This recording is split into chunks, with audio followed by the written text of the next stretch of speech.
English నేర్చుకోవడం అనర్గళంగా మాట్లాడడం మీ కల? వెంటనే కాల్ చేసి క్లాసెస్‌కి రిజిస్టర్ అవ్వండి.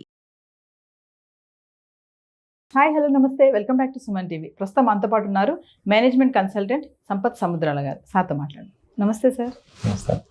సార్, అమెరికా మనం రీసెంట్గా కొన్ని వీడియోస్ చేశాము లే ఆఫ్స్ మీద అండ్ ట్రంప్ గ్రీన్ కార్డ్ మీద కూడా గుడ్ న్యూస్ అని చెప్పేసి. సో ఈరోజు ఏంటంటే అమెరికాలో వీసా సిస్టంలో కొన్ని మార్పులు అయితే వచ్చాయని చెప్పేసి కొన్ని ఆర్టికల్స్ చూస్తున్నాం, న్యూస్ చూస్తున్నాం. మరి అసలు ఏంటి ఆ చేంజెస్ ఏమొచ్చాయి, అసలు ఆ చేంజెస్ వచ్చాయా రాలేదా అనే డౌట్ కూడా చాలా మందికి ఉంది. మీరేం చెప్తారు సార్? అంటే పాలసీ పరంగా చేంజెస్ ఏం రాలేదు. అదేంటంటే స్టేటస్ రిపోర్ట్ అంటారు కదా, ఆ స్టేటస్ రిపోర్ట్లో వెయిటింగ్ లిస్టులు రిపోర్ట్లు ఏవైతే ఉంటాయో అలా ఆ స్టేటస్ అనేది for example it got little delayed by about 30-40 days, about 45 days అది జరిగింది. నెల నెల బులెటిన్ వస్తుంది. ఓకే, ప్రతి నెల యుఎస్ వీసా బ్యూరో ఏదైతే ఉందో ఆ బ్యూరో వాళ్ళు every month they will publish a report. ఆ రిపోర్ట్ పబ్లిష్ చేసిన దాంట్లో ప్రతి ఒక్క కంట్రీ యొక్క వీసా స్టేటస్ ఏమున్నాయి, ఎప్పుడుది అప్లికన్ అవుతుంది అనేది అప్డేట్స్ వస్తూ ఉంటాయి. అయితే నవంబర్లో ఏదైతే వచ్చిందో దాంట్లో భారతదేశానికి సంబంధించి అప్లికేషన్స్ అంటే ఫైనల్ యాక్షన్ను ఒక 10 రోజులు అడ్వాన్స్మెంట్కి వచ్చినట్టయితే మన అప్లికేషన్ వచ్చేసి దాదాపు 40-45 రోజులు డిలే ఫార్వర్డ్ అవ్వడం అనేవి జరిగింది. ఇది మార్పులు అంతే. వీటిని పాలసీ చేంజెస్ అని అనడానికి లేదు, కానీ డిమాండ్ ప్రకారంగా వెయిట్ లిస్ట్ కొద్దిగా మారింది అని చెప్పచ్చు.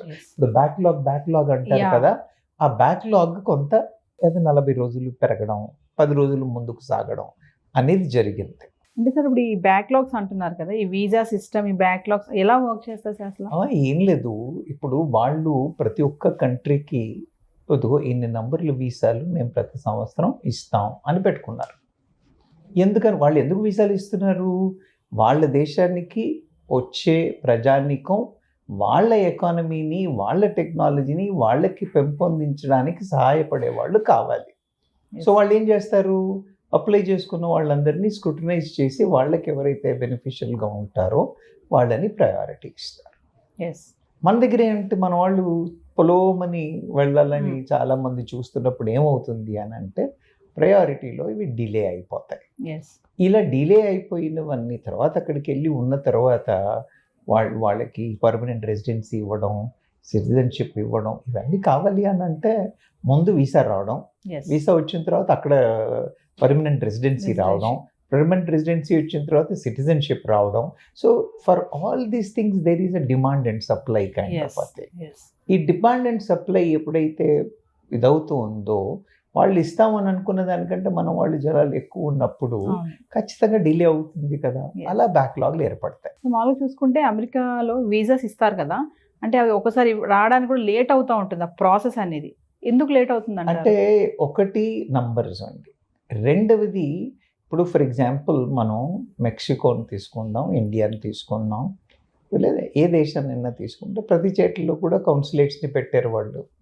అవునా, కౌన్సిలేట్స్ పెట్టారు, ప్రాసెసింగ్ అవుతుంది. కానీ అక్కడున్న మిషనరీ, అక్కడున్న రిసోర్సెస్, అక్కడున్న efficiency of the staff, you understand. మన దగ్గర కూడా అంతే కదా, ఓ కౌంటర్లో స్పీడ్గా అవుతుంది, ఓ కౌంటర్లో స్లోగా అవుతుంది.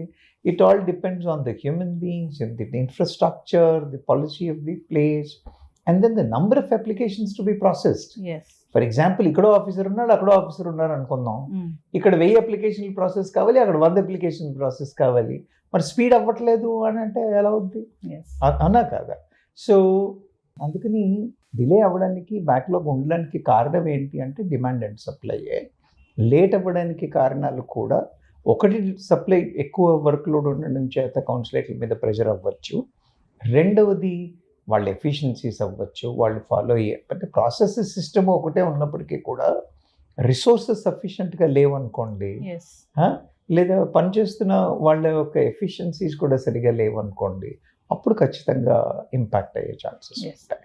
మీరు వీసా బులెటిన్ అన్నారు కదా, అంటే అసలు అది ఎలా వర్క్ చేస్తుంది, మరి ఈ మంత్లో బులెటిన్లో వచ్చినటువంటి చేంజెస్ ఏమైనా ఉన్నాయా? అంటే ఇప్పుడు మీరు ఎలక్షన్స్ బులెటిన్ చూస్తాం మనం, అవునా?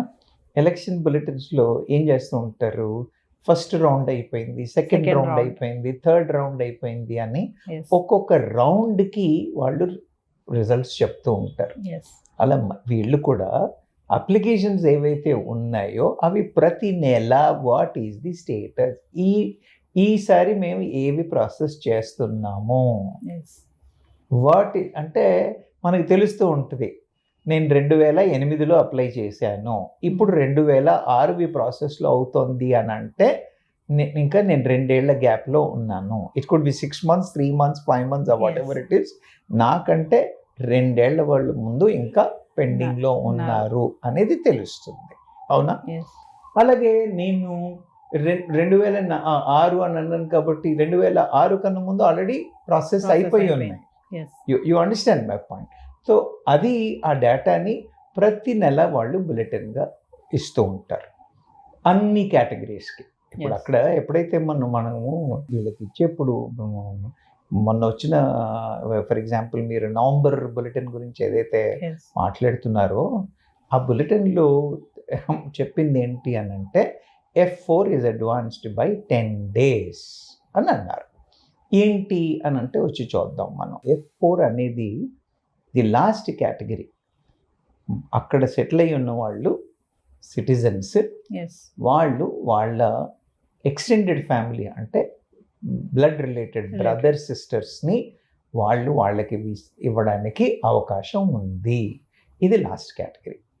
అలా కాకుండా వాళ్ళ పిల్లలు, పెళ్ళైపోయిన పిల్లలు ఉంటారు కదా, they come in to one category. మళ్ళీ ఆ పెళ్ళైన కేటగిరీ అని ఏదైతే అన్నానో యుఎస్ సిటిజన్ యొక్క పిల్లలు, for example somebody gone there, they have become citizens but children are in India but they are married, Yes. వాళ్ళకి ఇవ్వడాన్ని దాన్ని వచ్చేసి F3 అంటారు. అలాగే ఇప్పుడు ఆ న్యూస్లో మనం బాగా చూసింది F4 గురించి, F4. మిగతా వాటిలో మార్పులు లేవు అని అన్నారు. Yes. సో ఈ F3లో మార్పులు లేవు. అలాగే F2B అని అంటారు. అని అంటే అక్కడికి వెళ్ళిన రెసిడెంట్ యొక్క స్పౌస్ కానీ అన్మ్యారీడ్ చిల్డ్రన్ కానీ వాళ్ళకి ఇవ్వాల్సిన వీసాస్ని F2B అని అంటారు. అలాగే మనం ఏమంటాం F2A అనేది స్పౌస్ అండ్ చిల్డ్రన్కి వస్తుంది. అదే F2B అనేది అడల్ట్ పిల్లలు ఏజ్ అయిపోయిన Age తర్వాత వాళ్ళు థర్డ్ ప్రయారిటీలోకి Yes. వస్తారు. యా, ఫస్ట్ ప్రియారిటీలో మీరు వచ్చినట్టయితే F1 అని అంటే unmarried sons daughters, parents have gone, unmarried daughters and sons are they, వాళ్ళు ఫస్ట్. ఇది యుఎస్ సిటిజన్స్కి. F1 Yes. వచ్చేసి యుఎస్ సిటిజన్స్కి, F2A వచ్చేసి పర్మనెంట్ రెసిడెంట్స్కి, మళ్ళీ F2B వచ్చేసరికి అన్మ్యారీడ్ అడల్ట్ సన్ డాటర్ ఎవరైతే ఉన్నారో. Yes. ఇలా వాళ్ళు కేటగిరీలుగా పెట్టుకున్నారు. ఈ కేటగిరీ యొక్క పర్ఫార్మెన్స్ అంటే ఏది ఎప్పుడు దాకా మూవ్ అయింది, ఏమైంది అనే update bulletin gives an update on what is the status, who can apply now, where is the procedure now, pending now అని డీటెయిల్స్ ఇస్తుంది. Yes. అలా ఇది నవంబర్లో వచ్చిన బులెటిన్ యొక్క సమాచారం. అంటే సార్ ఇప్పుడు ఈ బులెటిన్ అన్నారు కదా, వీసా బులెటిన్ అని చెప్పేసి, దానివల్ల మన ఇండియన్స్కి ఏమైనా ప్రాబ్లం ఉంటుందా? లేదమ్మా, ఇది నేనేమన్నాను, it's a report. Report. It is a report, it is not saying anything. ఆ రిపోర్ట్ ఏం చెప్తోంది? ఫర్ ఎగ్జాంపుల్ మనం వెళ్ళి నవంబర్ రిపోర్ట్ని చూద్దాం. Yeah. నవంబర్ రిపోర్ట్ని చూసినప్పుడు అది ఏమంది అని అంటే F4 కేటగిరీ ఏదైతే ఉందో, యా, దాంట్లో final action cut off is advanced by, okay, Yes. Advanced by 1 week to March 8, 2006 అని అన్నాడు. అంటే ముందున్న డేట్ కంటే ఒక వారం రోజులు అడ్వాన్స్ అయింది అని చెప్తున్నాడు. It is an information. Yes. అలాగే application is forwarded by to August 1.5 months, అదే 45 daysకి ఫార్వర్డ్ అయింది అని చెప్తున్నాడు. It's an update being given. దీనివల్ల తేడా ఏం మారిపోయిన రావట్లేదు. కానీ మీరు చూడండి, ఇవాళ మనం ఎప్పుడున్నాం? 2024లో ఉన్నాం. ఎప్పుడు అప్లికేషన్లు ప్రాసెస్ అవుతున్నాయి, ఎప్పుడు వాళ్ళకి ఎలిజిబిలిటీ ప్రాసెస్ మాట్లాడుతున్నారు? 2006, 2008. అంటే మనకి ఏం తెలుస్తుంది? మనకేం తెలుస్తుందంటే ఊరికే అనవసరమైన ఆశ పెట్టుకుని అవునా కదా. I don't really understand why should people run like that. You understand my point, especially సిబ్లింగ్లు. You got my point. Yes. I don't think because మనం ఎంతసేపు డిమాండ్ ఎక్కువ చూపిస్తే వాళ్ళ దగ్గర అంత డిలేలు అవుతూ ఉంటాయి. మనం ఎప్పుడైతే ఏం యూఎస్ నా దేశం భారతదేశం అన్న కాన్సెప్ట్లోకి వచ్చారనుకోండి, అప్పుడు ఈ డిలేలు ఖచ్చితంగా కట్ షార్ట్ అవుతాయి. Yes. You understand my point. విపరీతంగా మన వాళ్ళు క్రేజ్ చూపించేసరికి అక్కడ డిమాండ్ పెరిగి వాళ్ళు అతను ఇంకొకటి, ఇది మన దేశంకే ఇలా ఎందుకు ఉందండి, వేరే దేశాలకు ఎందుకు లేదు, మరి మెక్సికో ఆ రిపోర్ట్లో మెక్సికో గురించి చాలా చేంజెస్ Yes. ఉన్నాయని మాట్లాడారు కదా అని అనొచ్చు. మీరు అలా చూసినట్టయితే ఆ డిమాండ్ అండ్ సప్లై మీద, ప్రాసెస్ మీద మెక్సికో వాళ్ళు కూడా చాలా విపరీతంగా చూస్తారు. అయితే నేను ఇంతకుముందు చెప్పాను, ప్రాసెస్ కానీ ఒక పర్టికులర్ కేటగిరీలో Yes. అర్థమైందా, ఒక పర్టికులర్ కేటగిరీలో మార్పులు రావచ్చు అంతే తప్పితే వేరే దేశాల్లో ఇంకొకటి యుఎస్ వాళ్ళు ఇచ్చేప్పుడు కూడా ఒక్కొక్క దేశానికి కోటాలు పెట్టుకున్నారు. Quota. Okay, when they have given such kind of limitations and garret these thing, అవి కొన్నిసార్లు ఏమవుతాయి, కొన్ని కేటగిరీలో వాడబడతాయి, కొన్ని కేటగిరీల్లో వాడబడవు. వాళ్ళు ఒకవేళ ఆ కేటగిరీని అడ్జస్ట్ చేసినట్టయితే ఇంకొంచెం స్పీడ్ పెరగడానికి అవకాశాలు ఉన్నాయి. Yes. తర్వాత కొన్ని కంట్రీస్ నుంచి ఎక్కువగా లేరు, కొన్ని కంట్రీస్లో డిమాండ్ ఉంది అని అంటే, if these people who are coming from those countries are adding value to them, they have to take a political decision. అవునా కదా. Yes. It should happen as a government policy decision, saying that 100 మంది కాదు, we will take 110 now అని అన్నారు అనుకోండి, 10% speed will improve. అంటే sir, మన Indians కి వీసా పొందడానికి ఛాలెంజెస్ ఏమైనా ఉన్నాయా అంటే? ఛాలెంజెస్ ఏం ఛాలెంజెస్ ఏం లేవమ్మా, మన competition challenge. You understand my point. మన దగ్గర ఇప్పుడు F1B ముందు స్టూడెంట్ వీసా, తర్వాత H1B వీసా, అవునా. Yes. సో ఇలా ఇన్ని రకాల వీసాలు ఉన్నప్పుడు అన్నింట్లో కూడా కాంపిటీషన్ ఉంది. Yes. You understand my point. మన వాళ్ళే మనకి కాంపిటీషన్. అక్కడున్న నంబర్స్ని వాళ్ళు పెంచేంత వరకు, నంబర్లు పెంచేంత వరకు ఐదర్ మన కాంపిటీషన్ తగ్గాలి, లేదా వాళ్ళ నంబర్లు పెంచాలి. సార్, ఇప్పుడు H1B అన్నారు కదా, H1B L1 వీసా ఉన్న వాళ్ళు కానీ, వాళ్ళ ఫ్యామిలీస్ ఉన్న వాళ్ళు కానీ, వాళ్ళు ఏం చేయాలంటారు? అమ్మా, ఇప్పుడు నేను అదే చెప్పాను, మనం లాస్ట్ టైం మాట్లాడుకున్నప్పుడు కూడా L1 వీసా గురించి మాట్లాడుకున్నాము. ఎప్పుడైతే L1 వీసాతో వెళ్తారో వాళ్ళు మేనేజరియల్ కెపాసిటీలోనో ఒక 10 ఏళ్ళ ఎక్స్పీరియన్స్తోనో వెళ్తారు కాబట్టి వాళ్ళకి ఖచ్చితంగా స్పౌస్ ఫ్యామిలీ ఉంటారు ఖచ్చితంగా. అయితే ఫ్యామిలీని తీసుకుని వెళ్ళైనా ఉండుంటారు, లేదా ఫ్యామిలీస్ని ఇక్కడ పెట్టైనా ఉంటారు. కాబట్టి they will be under tremendous stress. L1లో ఉన్నవాళ్ళు అందుకనే ఫ్యామిలీస్ తీసుకెళ్లే ముందు they have to be very very cautious and this thing, because అక్కడికి వెళ్ళిన తర్వాత if they don't get what you call, ఎందుకంటే 7 years అయితే ఖచ్చితంగా ఉంటుందమ్మా, 7 years దాకా అయితే ఉంటుంది. కానీ ఈ మధ్యలో ఎప్పుడో ఉద్యోగం పోవడమో, మార్కెట్ మార్పులు రావడమో ఇలాంటివి ఏమైనా జరిగితే 60 రోజులు డిసైడ్ చేసుకుని ఇంకో ఎంప్లాయ్మెంట్ తెచ్చుకోవాలి. తెచ్చుకోలేని పరిస్థితుల్లో ముఠాముళ్ళే సర్దుకుని ఇంటికి వచ్చేయాల్సి ఉంటుంది. ఒక్కడే వెళ్ళిన వాడికి పెద్ద ఇబ్బంది ఉండదు. But when he takes family, when he takes kids who are school going, college going and all, it creates lot of challenges. కాబట్టి L1 వీసా మీద వెళ్ళే వాళ్ళు చాలా జాగ్రత్తగా ఉండాలి. లేదు మేము ఫ్యామిలీస్ని తీసుకెళ్తాము లేదా అని అనుకుంటే they should be always on the toes to improve their skill set, be ready for employment change, and they should be able to get their what you call alternate employment if this employment goes and they get an alternate visa. అలాంటి అరేంజ్మెంట్లు, అలాంటి ప్రిపేర్డ్నెస్తో వెళ్ళినట్టయితే ఏం ఇబ్బందులు ఉండవు. రెండవది, పిల్లడు యూఎస్కి వెళ్ళాడు కదా, ఇంకా వైఫ్ తీసుకెళ్ళవా, పిల్లల్ని తీసుకెళ్ళవా, ఫ్యామిలీ వెళ్తుందా లేదా, ఎప్పుడు వెళ్తున్నారు, ఈ ప్రెషరు, ఈ మెంటాలిటీ మన ఇండియన్స్లో ఏదైతే ఉందో అది కొంత మారాలమ్మా. పాపం పిల్లలది కూడా తప్పు కాదు. Even the parents also expect when are you getting married, when are you taking your wife, when are you taking your kids, you understand my point. ఈ ప్రెషర్లన్నీ కూడా ఇట్ విల్ అంటిల్ ఒకటి they need to handle their career. They have already career challenges ఉన్నాయి. Career challenges పక్కన పెట్టుకుని this family will become an other pressure. అందుకని families కూడా, అక్కడ ఉన్న ఫ్యామిలీస్ కానీ ఇండియాలో ఉన్న ఫ్యామిలీస్ కానీ, they have to understand this. And then ఈ క్రేజ్ అనేది కొంచెం తగ్గించుకొని, వాతావరణాన్ని బట్టి అయితే అవుతుంది, వెళ్తే వెళ్తాడు, వెళ్ళగలిగితే వెళ్తాడు, ఉంటే ఉంటాడు, లేకపోతే వాపస్ ఇస్తాడు. అవునా? ఢిల్లీకి వెళ్తున్నాం, ఢిల్లీలో 4 ఏళ్ళు ఉంటాం, నచ్చట్లేదు వాపస్ వచ్చేస్తున్నాం. అవునా? బెంగళూరు ప్లేస్మెంట్స్ ఉంటున్నాయి, బెంగళూరుకి వెళ్తున్నాం, 4 వచ్చేస్తాం. When we go to Goa we feel like being there, we come back. You understand my point? అలాంటి మైండ్ సెట్లో ఉంటే మాత్రం ఖచ్చితంగా ఏమీ ఇబ్బంది ఉండదు. అలా లేనప్పుడే ఇష్యూస్. సరే, మరి ఇప్పుడు బ్రదర్ అండ్ సిస్టర్స్ ఉంటారు అక్కడ, వాళ్ళ ద్వారా మనం వెళ్ళాలి అంటే ఏం చేయాలి? ఇప్పుడు అదే చెప్తున్నాను కదా, ఈ F4 అనేది మనం ఏదైతే మాట్లాడుతూ ఉన్నామో అదే.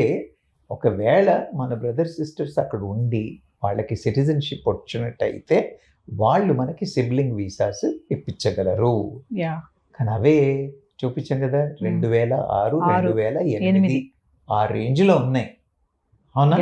So what I'm trying to say, we should actually stop expecting. If it happens, it happens. అదే గోల్లా పెట్టుకుని ఉంటే కొంచెం, ఇంతకు మునుపు ఇంత డిమాండ్ లేదు కాబట్టి. Say for example, when my brother went about 3 decades before, the times were different. Today the times are different, so we need to be careful. ఏం లేదు, టూ మచ్ ఆఫ్ క్రేజ్ వద్దు అంటున్నాను అంతే. ఇంకోటిసారి వీసా మనకి త్వరగా రావాలి, డిలే అవ్వకుండా ఉండాలంటే రూల్స్లో ఏమైనా చేంజెస్ రావాలంటారా? ఖచ్చితంగా కదా. అంటే రూల్స్లో చేంజ్ అని ఏం కాదు, కానీ పాలసీ ప్రకారంగా ఇవాళ వాళ్ళు, నేను చెప్పాను కదా, 80,000 ఏదో కోటా పెట్టుకున్నారు వాళ్ళు. అలా కాకుండా they have to increase those numbers. When will they increase those numbers? When they have find some more value and they wanted. అలా కాకుండా వేరే కంట్రీస్ టోటల్గా వాళ్ళ దగ్గర ఉన్న, ఆ తర్వాత ఇప్పుడు వాళ్ళు పొలవమని జనాల్ని అలౌ చేసిన అక్కడ సిటిజన్స్ ఒప్పుకోవద్దు. You understand my point? అక్కడ సిటిజన్స్ వాళ్ళ రైట్స్, వాళ్ళకి కాంపిటీషన్ పెరిగిపోతుంది అని. కాబట్టి it's a challenge to the government there also. So balanced అప్రోచ్లో ఇక్కడి నుంచి ఎంతమందిని తీసుకోవడం వల్ల ఎంత బెనిఫిట్స్ పెంచవచ్చు, ఇలా తీసుకెళ్ళడం వల్ల అక్కడున్న వాళ్ళకి ఇబ్బందులు కాకుండా what arrangements to be done అన్నవి, ఇవన్నీ political decisions, government policy decisions. Government ఆ పాలసీల మీద ఫోకస్ పెట్టినట్టయితే we can expect some positive results.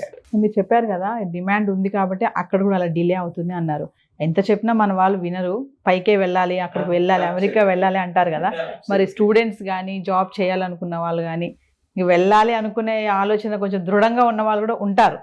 అలాంటి వాళ్ళకి ఏం చెప్తారు ఫైనల్గా? నేనేమంటానమ్మా, వెళ్ళాలని ఉన్నవాళ్ళు వెళ్ళాలి, ప్రయత్నించడంలో తప్పులేదు.